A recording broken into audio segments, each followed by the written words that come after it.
Memang paling enak. Jadi memang kita mah fokus aja kepada PDLT. Pernah dengar PDLT? Belum, A. Perbaiki diri dan lakukan yang terbaik. Sudah. Karena yang mengancam hidup kita kan bukan siapa-siapa. Yang mengancam kita itu adalah keburukan kita, dosa kita, kesalahan kita yang tidak mau kita akui dan tidak mau kita perbaiki, tobati. Dan kalau kita ingin mendapatkan yang terbaik, ya sederhana, lakukan saja yang terbaik. Karena janji Allah, hal jazaul ihsan illal ihsan, tiada balasan bagi kebaikan kecuali kebaikan. Jadi sebetulnya tidak terlalu rumit hidup ini.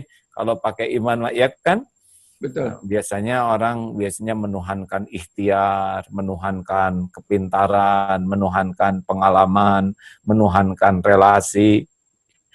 Itu mah oleh Allah diaduk-aduk juga lewat seketika. Gimana pendapat Mas Andi tentang hal itu?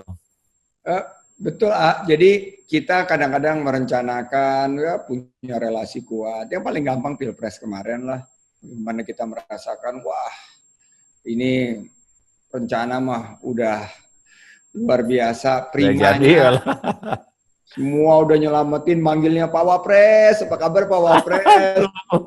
Semua udah melihat dukungan di masyarakat dan lain sebagainya, bagaimana antusiasnya masyarakat menyambut sebuah perubahan. Tapi ternyata ya Allah berkehendak lain, ya saya terus terang ya sempat merasa down 1-2 hari, tapi setelah saya melihat data-data dan juga saya diberikan nasihat oleh para guru-guru saya, termasuk AA waktu itu, ya saya sangat plong begitu loh, bahwa ini rencana terbaik Allah. Jadi kita nggak tahu, kita percaya aja lah bahwa takdir ini baik, dan ini lagi diaduk-aduk nih sama Allah.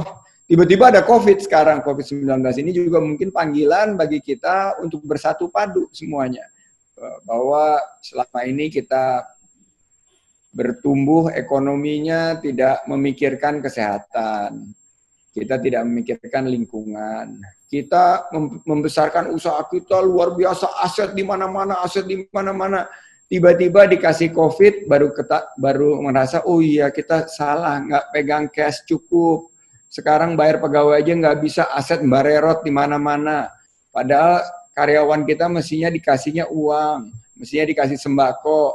Tapi sekarang kita nggak bisa karena aset ini nggak bisa dijual, aset ini nggak bisa dijual. Bisa laku tapi harganya jatuh, nggak mau.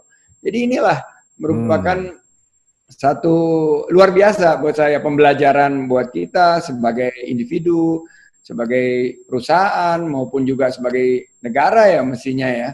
Kita punya satu makna dan hikmah yang luar biasa dari COVID-19 ini ya. kalau jadi wapres sekarang lagi pusing-pusingnya. Aduh, ampun. Kebayang nggak kalau lagi jadi ya kan? Waduh. Pasti lagi gimana ini, keuangan negara juga terbatas, pajak Waduh. penerimaannya rendah, sementara kita mesti melakukan testing. Nah, luar biasa, nggak kebayang sih. Waduh, nggak kebayang ya, luar biasa. Teman-teman ya, Pak Jokowi, Pak Erik, Kiai Maruf, pasti lagi dalam penuh dengan perjuangan karena tanggung jawabnya kepada 250 Iya, Masya Allah. Ya, dan juta kita bangsa. tidak boleh senang dengan melihat orang lagi susah. Berarti kita dengki ya, apa yang bisa kita lakukan untuk Ya, membantu. Karena ini masalahnya masalah kita bersama dan ujian dari Allah untuk kita. Ini tertarik. Ini sekarang para pengusaha teh yang kaya-kaya, yang punya perusahaan-perusahaan banyak, teh apa sih yang diobrolin oleh mereka? Kita pengen tahu kan rakyat kecil model-model kami mah yang dipikirnya kan simpel lah, cari-cari makan. Tapi itu yang kaya-kaya, para pengusaha yang besar-besar itu, apa yang diobrolin oleh mereka sekarang pada umumnya? jadi malam-malam ini kita suka kumpul-kumpul dan sama seperti yang lain kita pakai Zoom, kita kumpul-kumpul ngobrolin. Awalnya itu ya biasalah, awalnya Parno ngomongin mengenai wah di Amerika seperti ini, di Eropa seperti ini, itu 2-3 minggu pertama lockdown atau PSBB. Setelah itu kita mulai mengkritisi kebijakan-kebijakan yang ada. Ini harusnya gini, ini harusnya gini, nggak boleh gini, nggak boleh gini. Ini kok begini, ini kok begini.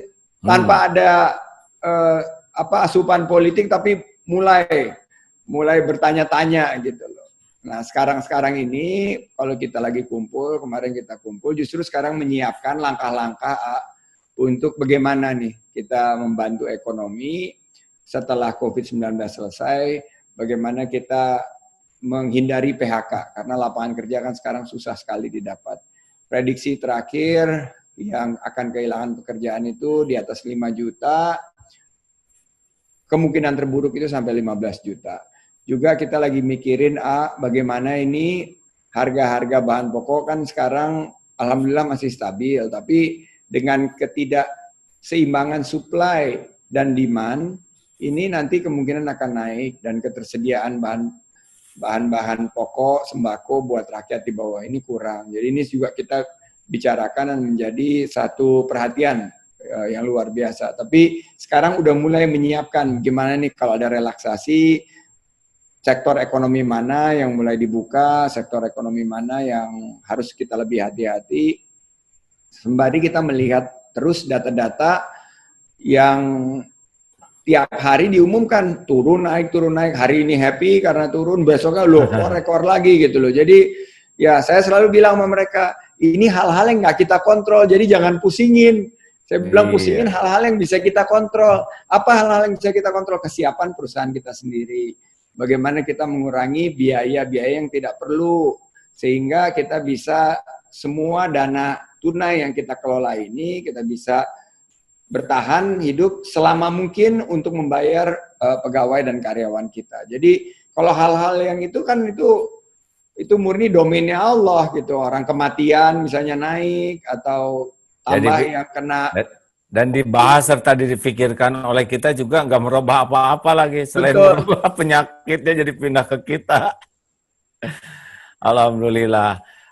Sekarang karyawan ada berapa tuh yang harus digaji setiap bulan?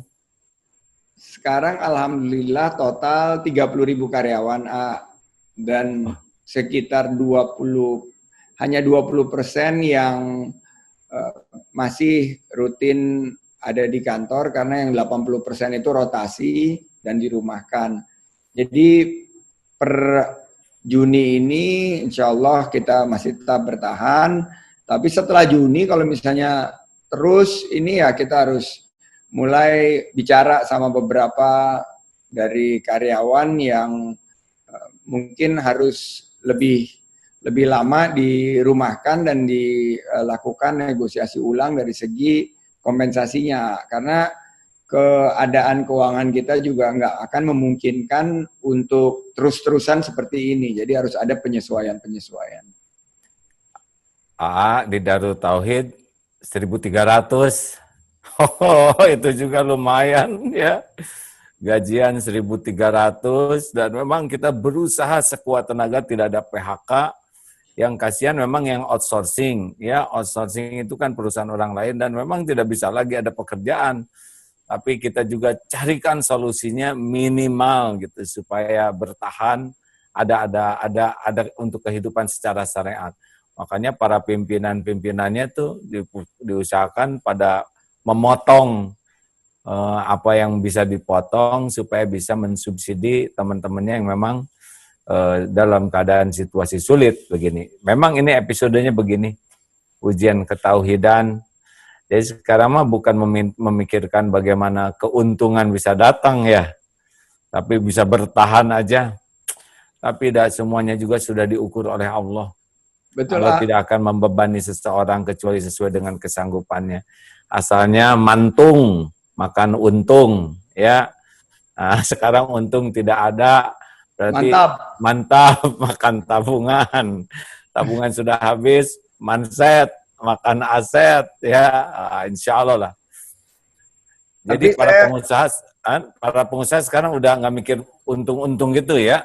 Ya sudah, kalau tahun ini sih sudah jelas kita mengalami tekanan yang luar biasa. Tapi ada juga, nah ini yang saya belajar waktu saya di PHK waktu tahun 97-98.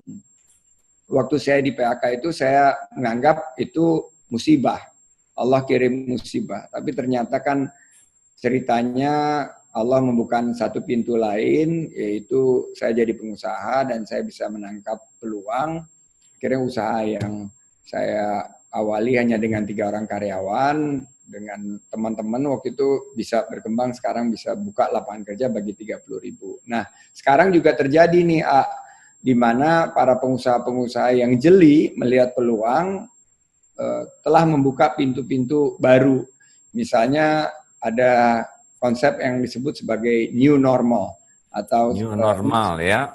ini adalah normal yang baik, yaitu pengusaha-pengusaha cepat yang mengambil peluang, misalnya yang mereka fokus di bidang kesehatan, ini sekarang lagi luar biasa berkembangnya.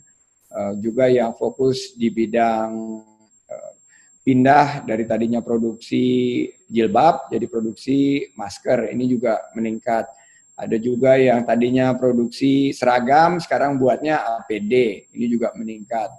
Terus ada beberapa pengusaha yang kemarin ini bisnisnya lesu, ternyata meningkat tajam, ternyata dia menjual jamu, di mana jamu empon-empon itu sekarang bisa peningkatannya 3 kali lipat. Dan banyak cerita-cerita seperti ini.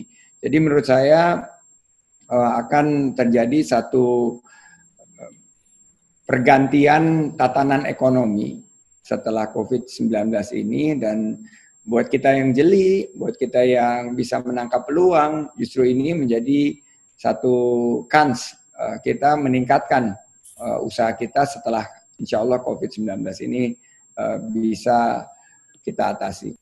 Memang harus ada kombinasi, satu adalah dengan kekuatan keyakinan ke Allah bahwa kita sudah diciptakan dengan rezekinya. Kita itu tidak disuruh mencari rezeki, tapi kita itu menjemput rezeki. Ya, kalau mencari kan ada antara ada dan tiada, tapi kalau menjemput kan sudah ada. Tapi yang jadi masalah benar tidak jemputnya. Jangan-jangan jemput istri, misal jemput istri, istrinya di Blok M, jemputnya ke Blok C. Jadi dia nggak ketemu tuh bukan karena nggak ada, tapi nggak benar atau males-males ya. Salah Nah, info. ini, nah, atau dia memang nggak kreatif gitu. Nah, jadi Allah sudah siap ini semua untuk semua makhluknya, dia sudah siap. Allah sudah sangat tahu keperluan kita dan sudah tertulis rezeki kita. Tidak akan kita mati sebelum ketemu dengan rezeki kita. Hanya dalam situasi begini, nah Allah menginginkan kita tuh punya kreativitas sendiri di dalam bagaimana kita menjemput rezeki kita.